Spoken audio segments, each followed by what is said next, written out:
Yeah, I thought there was more good than bad. I mean, I thought the second touchdown to Davis was his best play of the game because you saw the pocket movement.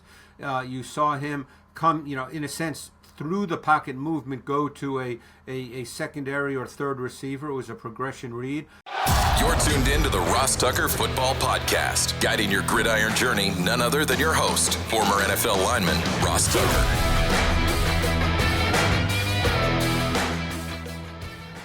Oh, yeah, it is. But it's not just any Ross Tucker Football Podcast.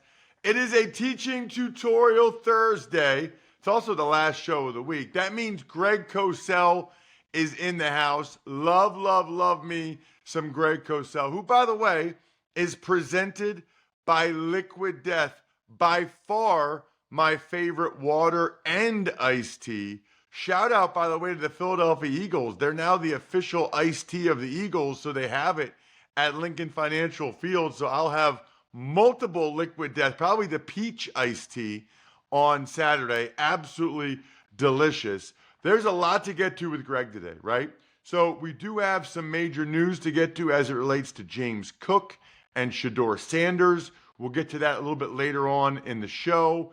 Greg watched a bunch of the quarterbacks in preseason week 1, so I certainly want to dive into that. I did remember to find winners, those of you that spread the word via social media by engaging, interacting with either at Ross Tucker NFL or at Ross Tucker Pod. Those of you that take advantage of any of the sponsors, we had one this week that sent me a picture of their Labatt Blue. I love it. Shout out Todd DeBeer. And then the YouTube shout out, I love as well. Any of those things, awesome, awesome, awesome. But we'll start with the civilian GOAT, Greg Cosell. It's Big Show time. The Big Show. Okay, Greg, got a lot of positive feedback on our segment last week about what preseason football is and what it isn't. In fact, I have a private Slack channel for, like the tuckheads, right? The diehard listeners, the people that have been listening or watching for years. And Johnny Utah, he was so complimentary on our private Slack channel. It's patreon.com/RTmedia, by the way. But he was so complimentary. He said, I never thought of preseason like that. You guys totally changed my mindset when it comes to preseason football. And I was thinking of you, Greg, it might have been right after the game or the next day. As you know, I do the Eagles preseason games. They do play the Browns on Saturday. Fired up for that one, although we'll get to the Shedeur Sanders news a little bit later. But maybe the most notable play of the game, Greg, okay, was the Eagles have a couple guys competing for starting corner, as you know, and Kelee Ringo. The Eagles came with an all-out blitz.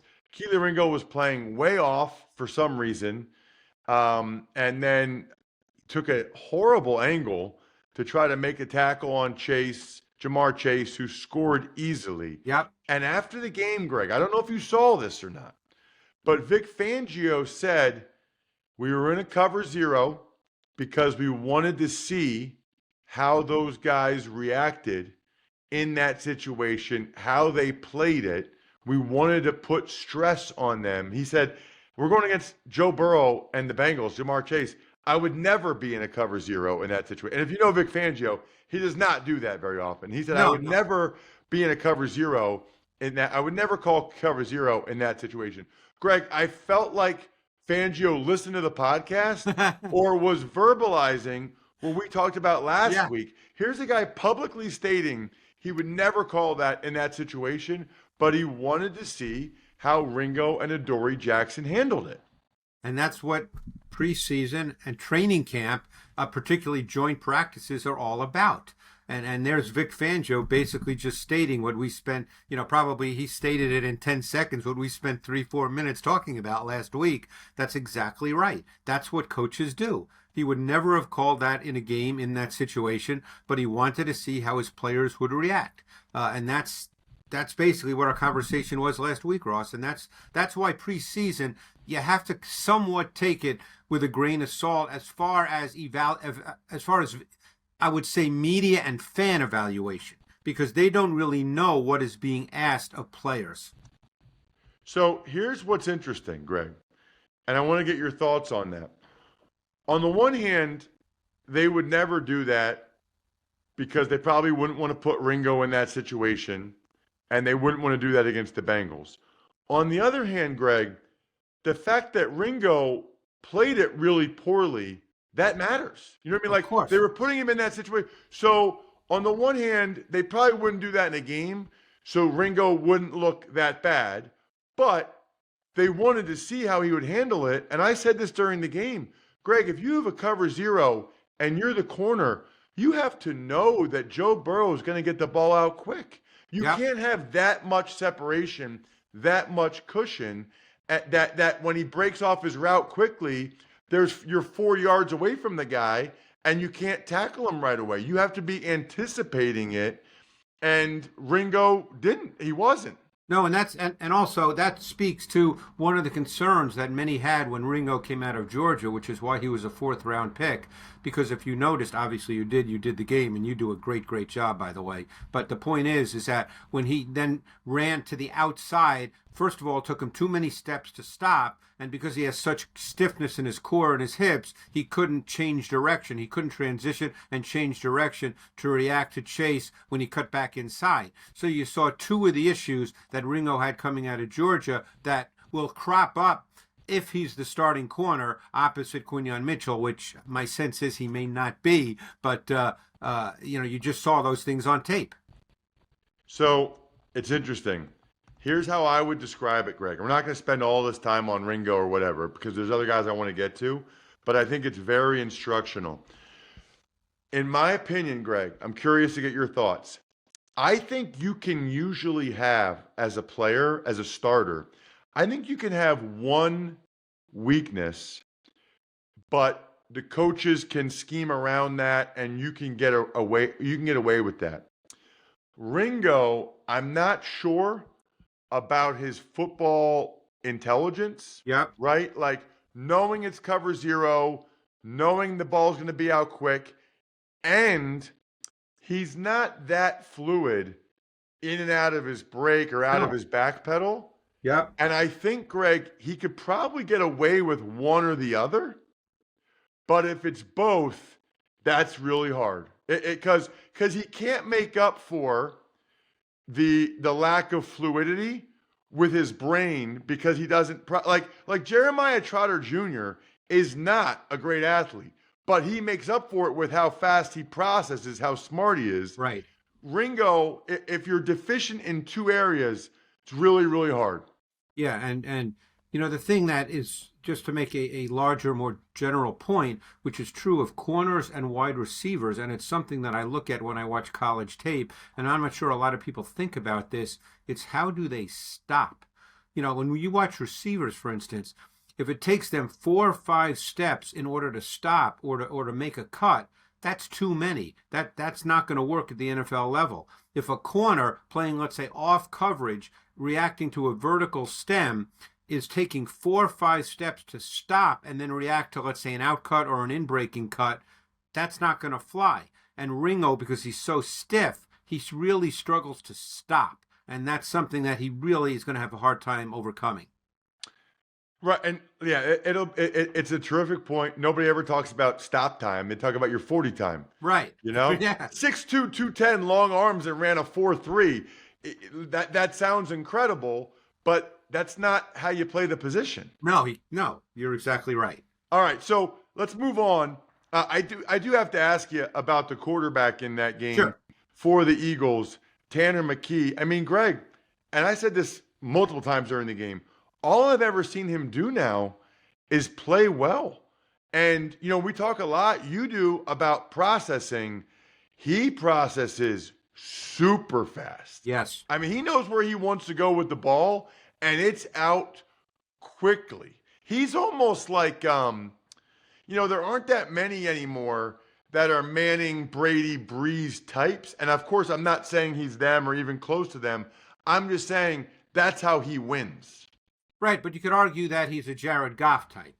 I mean, that's the way Jared Goff plays the position. And I'm talking stylistically. Again, it's not a direct apples-to-apples comparison.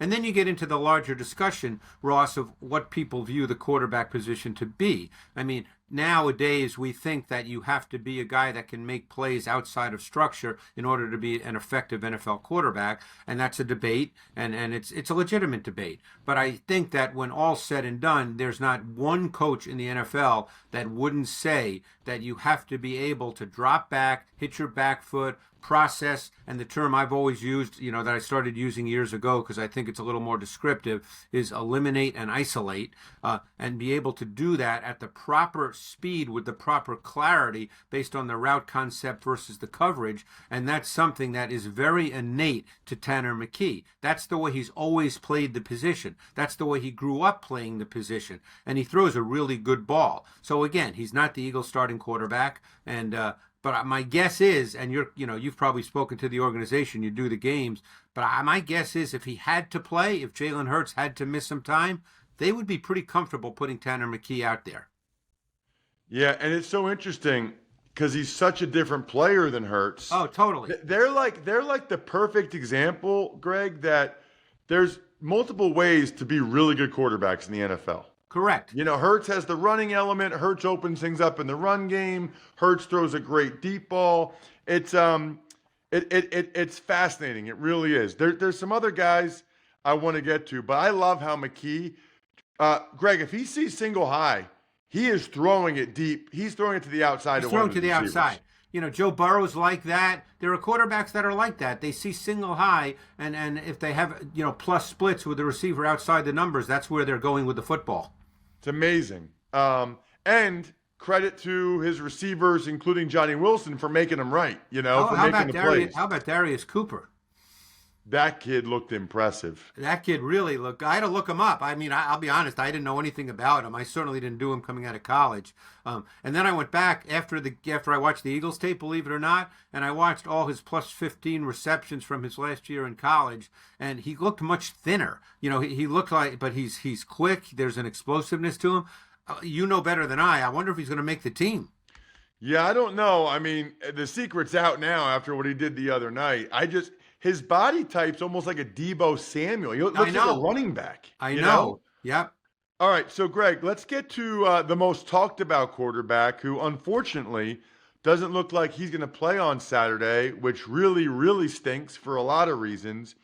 But, man, I thought, Greg, just watching the TV copy, I didn't study the tape, but I thought Shedeur Sanders did some really good things, and he looked faster when he ran than I ever thought he did at Colorado, Greg. What did the coaching tape show from Shedeur Sanders? Both the good and negative. There had to be some bad, too. I thought that was more good than bad. I mean, I thought the second touchdown to Davis was his best play of the game because you saw the pocket movement.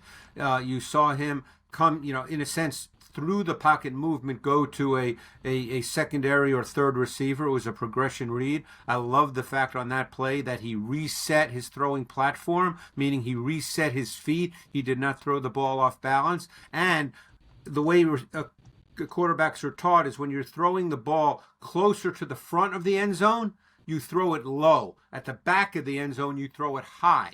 So he threw the ball low. So that was a really beautiful play in all respects. He had some good throws. They kept it basic for him early on. One read, quick game throws.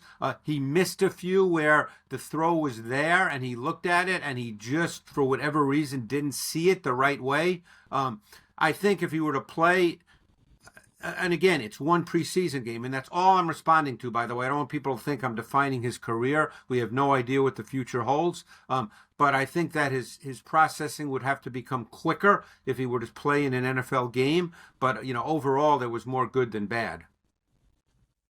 Got it. What about Jaxson Dart with the Giants? Yeah. Jaxson Dart, it's funny. I wasn't sure when I did his tape, and I did his tape for 2 years. And there were times I really, really liked him in college, and other times I just was uncertain. Dart, it's funny how the height with Dart and Sanders is pretty similar, based on the combine. But Dart just looks like a bigger guy when you watch the tape. He just looks like a bigger, firmer kind of guy. I thought that, again, there was good and bad. The touchdown he threw to Humphrey was a really good play, because what he did is he saw the pre-snap safety rotation to single high, and you could see him single Humphrey to run the fade. I'm sure that was a conversion based on what Dart did, because you could see him tap his side. You know, Ross, that usually means you're letting a receiver know that the route's going to change. So that was a big time play by Dart. He made some good throws, missed a few as well. You know, it's funny. It's preseason, so there's going to be good plays and there's going to be some not so good plays. What you're hoping is the not so good plays can be teachable plays, and they're not a function of a trait that is problematic. And I didn't think that was the case necessarily with Dart, but you know, again, we'll see. You know, I assume he's going to continue to play meaningful snaps in the preseason. I would think so.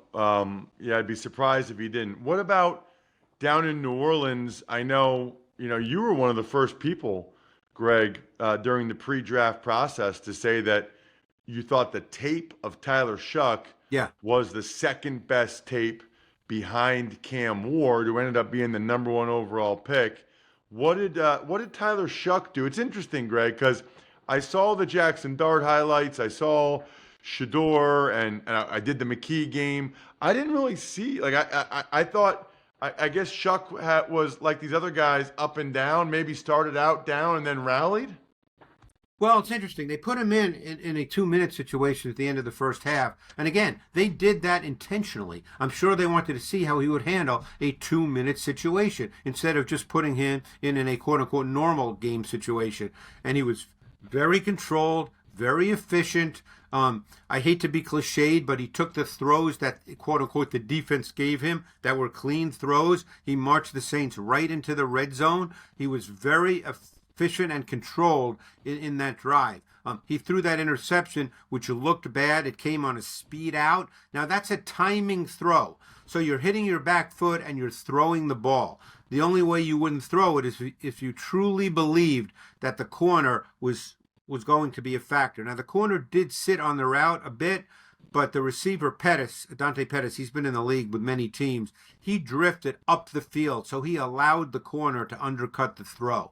So we could debate whether he should have thrown it or not, but the receiver cannot drift upfield and allow the corner to undercut it. The touchdown he threw was on a stutter go. It was a 54-yarder. The receiver easily beat the corner who jumped the stutter portion. But, overall, he was efficient. That's the way he played. He was efficient. He didn't make, when he throws, you went, oh, my God. And he really didn't do anything that was problematic. Is it fair to compare him, Greg, stylistically to Tanner McKee? They're both big guys. I know Shough probably runs a little bit better, but they're both big guys that are supposedly pretty good arms and processors. Yeah. Are there similarities between them, or am I just comparing two 6'6" guys? I mean, I would say Shough probably, like you said, he can do more with his legs outside the pocket. He can make off-platform throws. McKee, I think, McKee's not a statue, and you can certainly do boot action with him, but McKee's not a playmaker. He's not really going to make a lot of plays outside the pocket. From the pocket, there's probably similarities in the way they see the game and throw the football. I will say this. In terms of escaping the pocket, buying time, McKee's a better athlete than I thought. He's not a statue. He bought time multiple times and still delivered the ball. No, he can move within the pocket for sure. Joe Milton, Greg. Last year he played one game and everybody thought he was the greatest ever. This year there's video of him. I have no idea who he's even trying to throw the ball to on some of those plays. Brian Schottenheimer has said, we got to find out about Joe Milton. Seems like he'll play a bunch in these next 2 preseason games for the Cowboys. Greg, what did you see from him? It's funny that you mentioned that last game in 2024 against the Bills.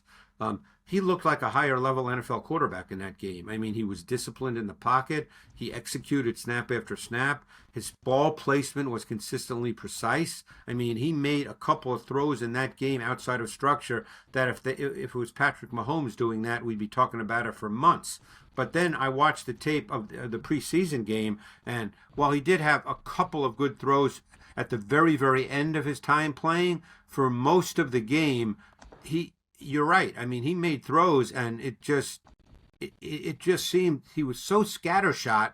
I mean, there was a crossing route to a receiver on a post-cross combination. He was wide open. He overthrew him so badly, it was tough to watch.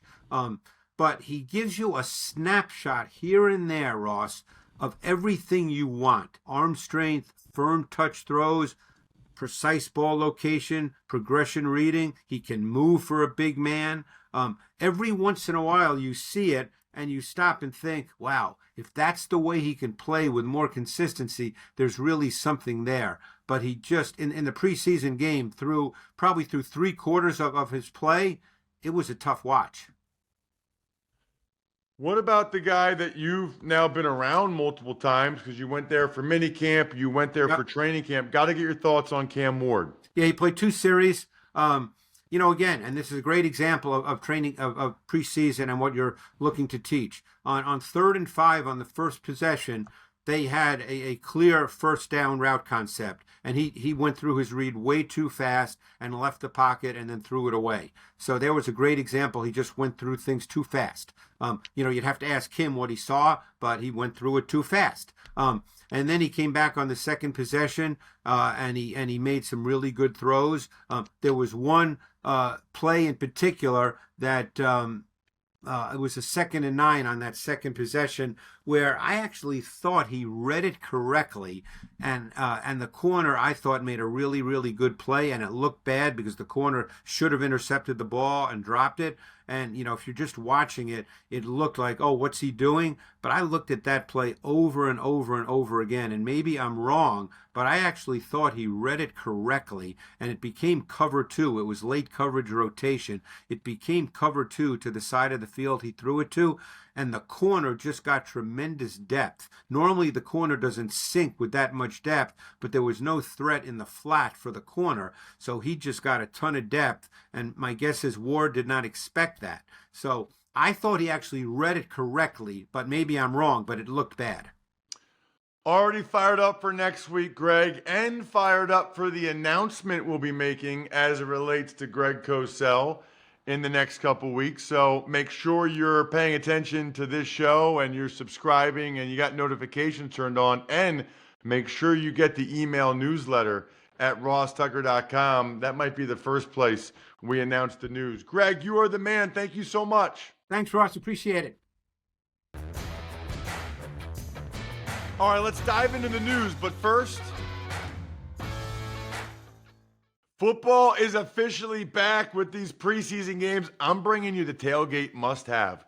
Surfside iced tea and vodka, Surfside lemonade and vodka. My favorite, the mix. They're absolutely delicious and available in convenient variety packs. Each can of Surfside, it's only 100 calories. And the best part, no bubbles, no troubles. Zero carbonation, so you can tailgate like a champ. Ask for it at your local bars and liquor store. Must be 21 years of age. Please drink responsibly. Tuck's Takes. All right, Ross, the biggest news since yesterday is the Bills. They locked up James Cook, their running back, new 4-year, $48 million deal that includes $30 million guaranteed. Cooler heads prevail. This deal makes a lot of sense to me, right? James Cook gets the financial security he was looking for with the $30 million guaranteed. The Bills get the cap treatment that they wanted, which is just $12 million a year and a 4-year extension so they can spread it out. This is the deal that should have been done. This is the deal that makes sense for both sides. Kudos to Brandon Beane and the Bills for locking up so many of their core players this offseason. And some injury notes. Browns quarterback Shedeur Sanders, he sat out practice, and he's likely to miss Saturday's preseason game with a strained oblique. And Saints guard Trevor Penning, he's going to miss some time with a turf toe injury. Let's start with Shedeur Sanders, and I'm going to make that, Jack, my Labatt take of the week. Brought to you by Labatt. With Labatt, you can buy beer and get gear. Go to their website, snap a photo of your receipt, upload it to gain points towards exclusive merch. Any size, any product, anywhere you're buying Labatt. Sign up at rewards.labattusa.com. I don't believe that the Browns in general or the Browns quarterback position is cursed, but if you want to believe that, this latest Shedeur Sanders injury information, that's pretty good ammunition for you. I would have thought it was impossible for a team to have 3 quarterbacks get hurt when you're not even allowed to touch them in training camp. But that's exactly what's happened with Kenny Pickett, who's working his way back, Dylan Gabriel, who's working his way back, and now Shedeur Sanders, fresh off of playing so well on Friday night. Now he can't do the joint practices. Doesn't look like he's going to be able to play on Saturday. They're not cursed. I don't believe that, but they have a lot of misfortune. As it relates to Penning, this isn't good because he's had this toe injury before, Jack, on the other foot, I think. Turf toe can be a really painful, bad injury. I had that. I thought my foot was broken when I had turf toe one time. I think that was the 2004 season when I was playing center. I was like, what the heck is that? Anyway, I do have some winners. The Spread the Word winner, Eddie Hoar, Hoar. He gave a shout out on Twitter. Loved the Brandon Thorne episode yesterday. Todd DeBeer sent a picture of his beer, Labatt Blue, with his South Dakota State Jackrabbit stuff. And then Matthew Hughes made a YouTube comment. He's a YouTube shout-out winner on the Even Money podcast saying, we're back, baby. Make sure you guys email me, ross@rosstucker.com. Have a terrific weekend. Saturday at 1, your boy's on TV. I think we're done here. Thanks for tuning in to the Ross Tucker Football Podcast. Make sure to also check out Even Money, Fantasy Feast, and College Draft, all on the DraftKings Network on Samsung TV Plus, YouTube, or subscribe to the podcast on your favorite platform. Shout out myfrontpagestory.com. The offer still stands.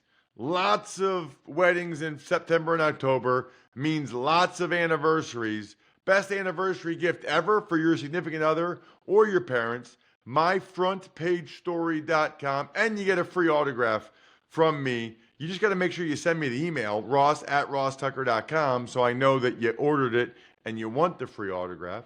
Backofficescheduler.com, humanheadnyc.com, Sporticulture, Pizza Boy Brewing.